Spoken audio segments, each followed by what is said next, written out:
अच्छा जी, हम अभी यही कर रहे हैं इंटीग्रेशन बाय पार्ट्स, ठीक है। और इसमें मुझे अंदाज़ा हुआ कि एक फार्मूला जो मैंने कहा था कि integral of L N X, अब integral of L N x का फार्मूला असल में उन्होंने दिया हुआ नहीं है, तो हमें निकालना पड़ेगा और फिर हम उसको क्या कहते हैं याद रखेंगे। तो ये है एक्सरसाइज 6.4 क्वेश्चन नंबर 1 का पार्ट 4।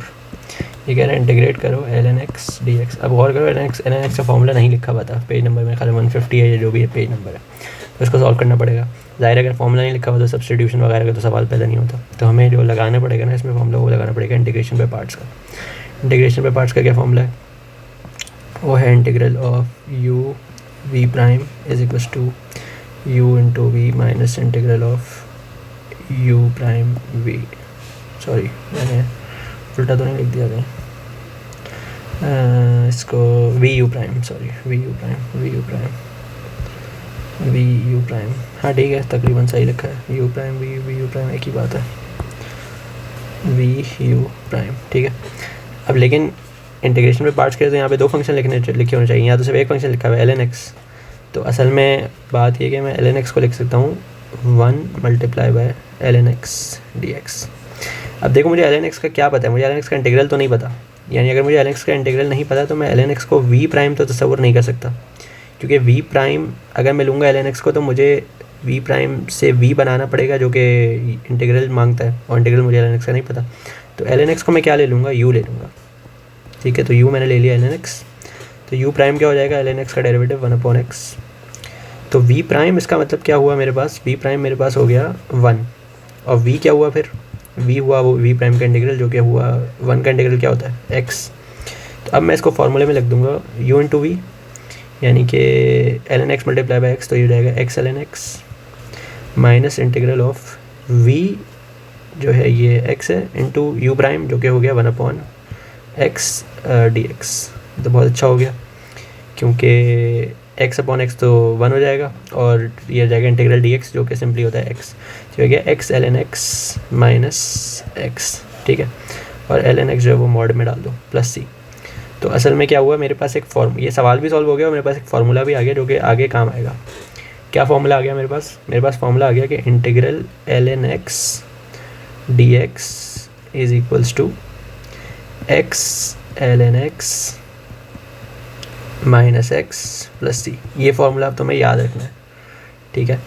अब हम कोशिश करते हैं करने का ये सवाल क्वेश्चन 2 का पार्ट 1। क्वेश्चन 2 का जो पार्ट 1 है ना, ये है integral of x plus 1 L N x plus 1 d x. अब हमें इसमें हम क्या कर सकते हैं, डायरेक्ट तो ये सॉल्व नहीं होगा, क्योंकि एल एन का जो डेरिवेटिव होता है वो 1/, होता है, तो यहाँ पर 1/, तो नहीं दिया हुआ, तो हमें इसको यू सब्स्टिट्यूशन ही करनी पड़ेगी, यानी कि integral of u v prime is equals to u into v minus integral of v u prime, ठीक है। तो यानी इनमें से एक को मुझे यू लेना होगा और एक को मुझे वी प्राइम लेना होगा। तो अब किसको यू लूँ और किसको वी प्राइम लूँ? तो मेरे ख्याल से अगर मैं क्योंकि अब मुझे इंटीग्रल एल एन एक्स का फॉर्मूला पता है, तो अगर मैं यू ले लूँ एक्स प्लस 1 को, तो यहाँ पे यू प्राइम आ जाएगा जो कि अच्छा है, क्योंकि यू प्राइम क्या होगा, वो तो 1 होगा, तो ये सिंप्लीफाई हो जाएगा। अच्छा, इसका मतलब अगर मैंने यू लिया एक्स प्लस 1 को, तो वी प्राइम मुझे लेना पड़ेगा एल एन एक्स प्लस 1 को। तो इसका मतलब वी क्या होगा, वी होगा एल एन एक्स प्लस 1 का इंटीग्रल। अब एल एन एक्स प्लस 1 का इंटीग्रल क्या होगा, ये हमें थोड़ा सा देखना पड़ेगा, क्योंकि हमें पता है कि एल एन एक्स का इंटीग्रल क्या है। एल एन एक्स का इंटीग्रल है x L N x, mod में भी नहीं लिख रहा, वो बाद में लिख लेंगे, माइनस एक्स प्लस सी। तो निकालना मुझे किसका इंटीग्रल है, एल एन एक्स प्लस 1 का इंटीग्रल मुझे निकालना है, सॉरी इसका इंटीग्रल ये है, ठीक है। तो d x L N x plus 1 d x का इंटीग्रल क्या होगा देखते हैं। तो हम अगर इसको u ले लें, u is equals to x plus 1, तो d u by d x क्या होगा, d u by d x होगा बस 1, यानी कि डी यू हो जाएगा सिंपली डी एक्स। तो इसको मैं सिंपली लिख सकता हूँ integral L N x plus 1 d x को मैं लिख सकता हूँ integral L N u d u, और ये तो मुझे पता है क्या होता है, ये होगा simply U L N U minus U plus C, यानी कि u की जगह मैं क्या लिख सकता हूँ, x plus 1 L N x plus 1 minus x plus one, sorry ये यहाँ पे मॉड्यूलो नहीं आएगा, minus x plus one plus C. तो ठीक है, तो v इसका मतलब क्या है, v था ln x प्लस वन का इंटीग्रल जो कि मैंने यहाँ से निकाल लिया, जो कि है x plus one multiply by ln x plus one minus x plus one, और प्लस सी जो है वो एंड में ही लिखते हैं, तो वो यहाँ लिखने की ज़रूरत नहीं है। तो ये सब मैं यहाँ से मिटा देता हूँ, ठीक है।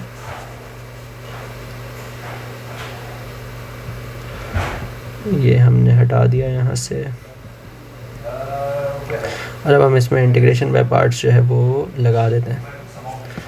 तो भाई क्या हो गया हमारे पास, ये हो गया u इंटू वी, यानी कि x plus one into v, और v की जगह मैं लिख दूँगा x plus one ln x plus one minus x plus one, ठीक है, u इंटू वी, और minus integral v into u. ओहो v नहीं, ये तो मैंने ख़राब कर दिया इसको, ये तो मैंने ख़राब कर दिया, क्योंकि इंटीग्रल मुझे फिर v का इंटीग्रल निकालना पड़ेगा जो कि बहुत ही लंबा हो जाएगा। तो नहीं, इसको फिर u और v मैंने गलत लिया इसका मतलब, ठीक है। तो u और v मैंने गलत लिया, तो इसको उल्टा कर लेते हैं। तो इससे कम से कम ये समझ आ गया कि u और v जो है ना, वो अगर एक तरफ से जाओ और सही नहीं आ रहे हो तो फिर उल्टा कर लो। तो अभी मैंने u लिया था x प्लस वन को, तो अब मैं इसको उल्टा कर लेता हूँ।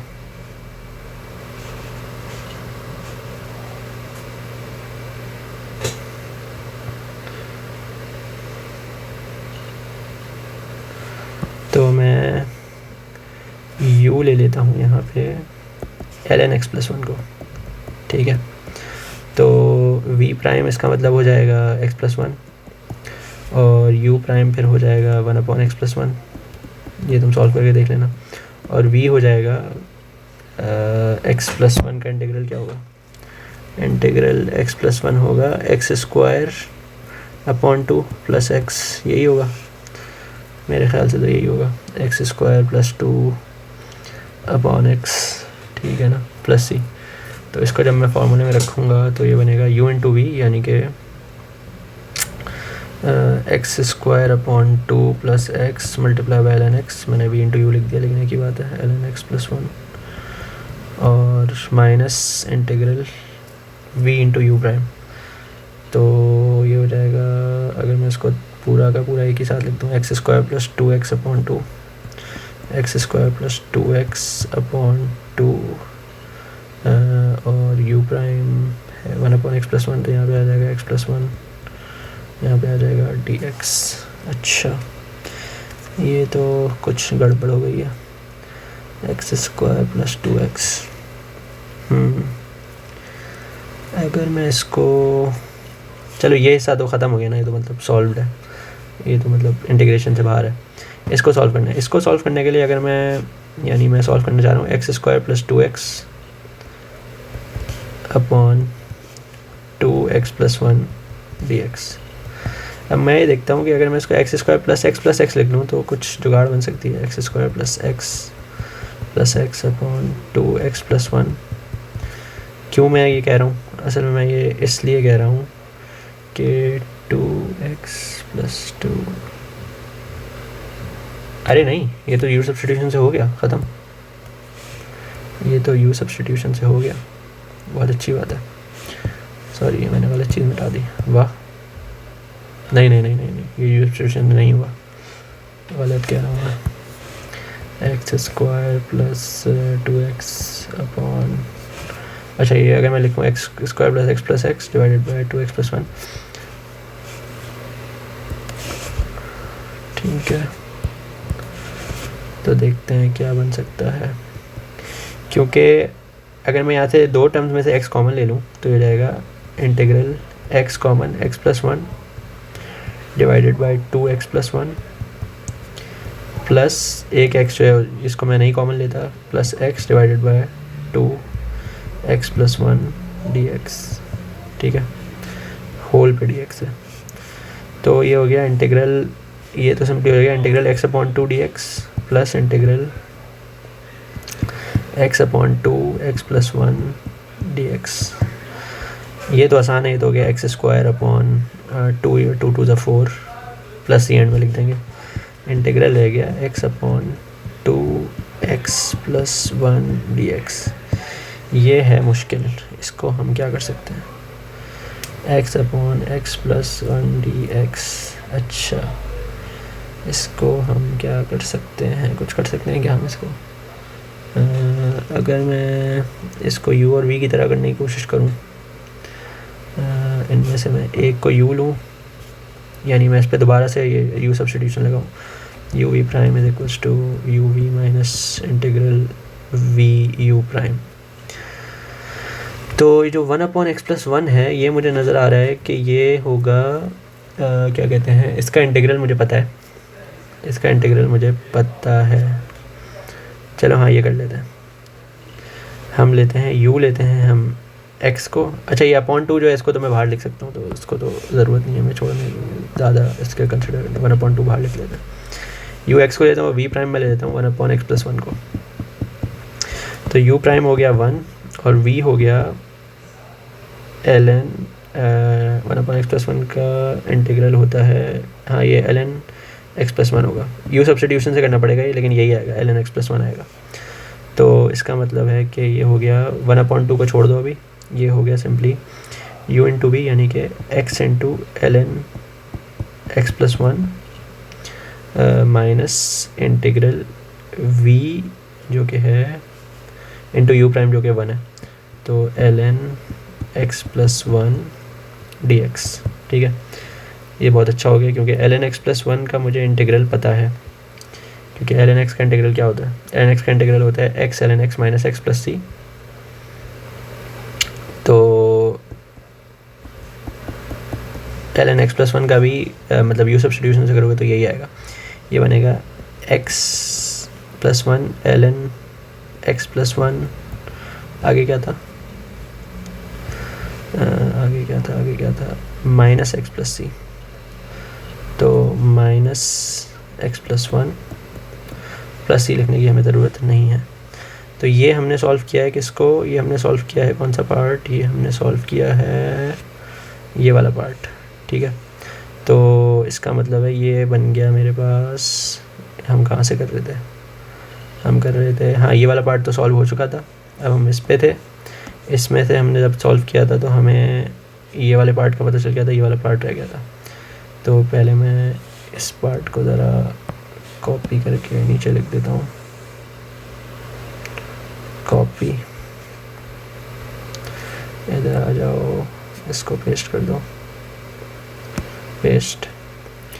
तो इसका मतलब है कि मुझे इसका जवाब मिल गया है, ये एक्स स्क्वायर अपॉन 4 तो वैसे ही आ जाएगा, प्लस 1 अपॉन 2, और ये क्या बन जाएगा x ln, नहीं ये भी नहीं, ये भी मेरे ख्याल में एक्स स्क्वायर अपॉन 4 वैसे ही आ जाएगा, x 1 अपॉन एक्स प्लस 1, हाँ ठीक है ना, ये आ गया x ln x plus 1 minus bracket x plus 1 ln x plus 1 minus x plus 1 bracket close. और ये जो है ना, अब ये किसकी जगह पे डाल दूंगा मैं, जो मैंने ऊपर छोड़ा था, यानी कि ये, तो इसकी जगह पे मैं वो लिख दूंगा जो मैंने नीचे लिखा है, और बाकी ये चीज़ वैसी की वैसी आ जाएगी। तो ये मेरा आंसर आ जाएगा। ठीक है, थोड़ा लंबा सवाल था, लेकिन ये असल में इसमें 2-3 दफ़ा इंटीग्रेशन पे पार्ट्स लगानी पड़ेगी, तो ये इस तरीके से होगा। ठीक है, इसको मैं यहीं पर रोक रहा हूँ।